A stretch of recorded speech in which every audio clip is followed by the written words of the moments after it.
I'm Alaus. Welcome back to this video series called Wild Women series.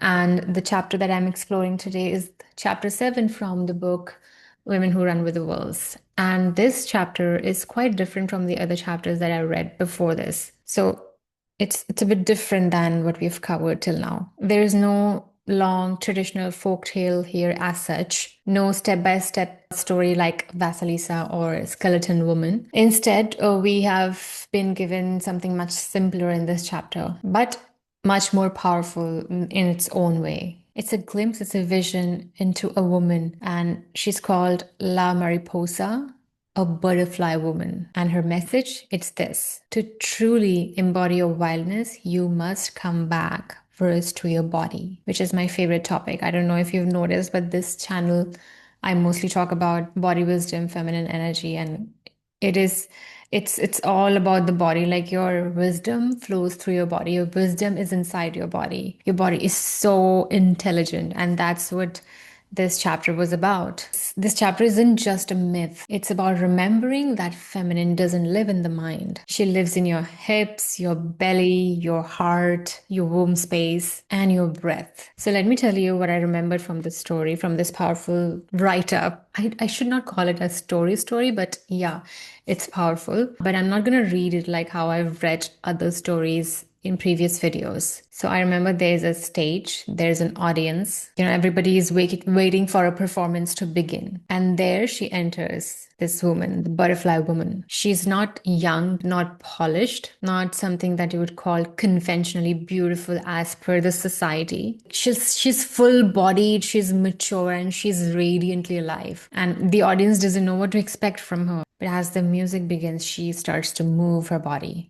Her body sways unapologetically. She doesn't hide, she doesn't think, she's just moving beautifully. She dances from her soul, like deeply, fully, sensually. Each movement of hers speaks of wisdom, play, pain, freedom, all at once. And then something happens in the room, like the people who are watching her, the spectators, something change in them. Their hearts open. Their bodies also remember something ancient. They're not just now watching her perform, they're actually transforming through her performance. And by the end of it, the crowd was in awe. Not because she conformed to their expectations, but because she broke all the rules that day about what a woman's body should be. And through this performance that day, she reminds everyone what it means to be alive. So let's talk about what this story really means for us. So this butterfly woman is not a fantasy character. She is an ancient memory in every woman's body that lives in our bones. She represents this version of us that is fully alive in her body, not hiding, not shrinking, not waiting for any approval, but dancing within us as if her whole presence bring everyone to life. And the spectators, like, they were just, when they were waiting for the performance, it felt like they were just frozen, feeling dull, kind of mechanical, until this woman walks in and simply moves. Her body speaks a language that others had forgotten. And suddenly, looking at her, they remember. So this story to me is the power of embodiment. When we are fully free in our bodies, we realize that our bodies actually carry our medicine, not just for ourselves, but for the world. Wild woman doesn't live in the mind.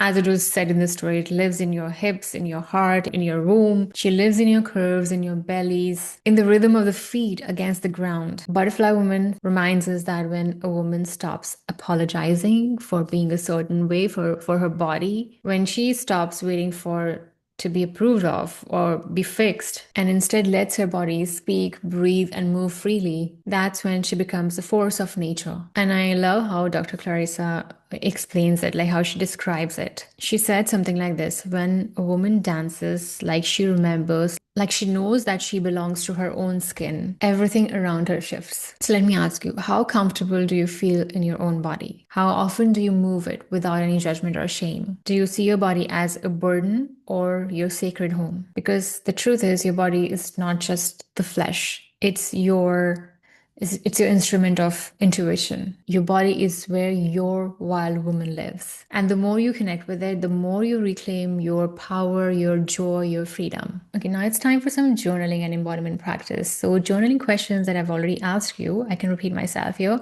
The first question is, what is my current relationship with my body? Is it one of love or resistance? Do I see it as something sacred or something to be fixed?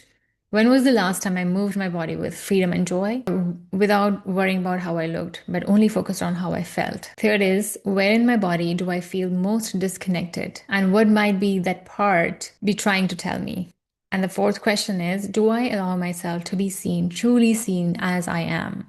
Like how the butterfly woman was just moving around and she was allowing people to see her in her own like true essence. And then question yourself again, am I still holding some part of me waiting to feel ready to be seen like that? And then once you're done with the journaling, do this embodiment practice. It's called the butterfly awakening. You have to like find a quiet place where you can, just feel safe to be you. And then you can stand or sit and gently close your eyes and place your hand on your heart and your lower belly. Then begin breathing the way your body wants to breathe in the moment. And then imagine your shoulder blades to be like wings, soft, beautiful butterfly wings. And then slowly start to move your arm, your chest, your upper body, then your hips, and feel like your body is unfolding, awakening, and remembering. There is no right or wrong way here. Let the movement be yours. Let it be awkward, wild, or sensual, and whatever your body desires. Move like this for a while and then just come back into stillness and thank your body. This is your temple. Your body is your temple. This is where your wild feminine lives. So, my love, if you've ever felt disconnected from your body, if you've ever judged it, silenced it, or tried to control it, let this story remind you there's immense power in your pelvis. There's medicine in your breath. There's wisdom in every curve of your body, every scar, every scratch, and every stretch. Butterfly woman danced because she remembered who she was. And now it's your turn. Move like you belong in this body because you do. And I'll see you next time.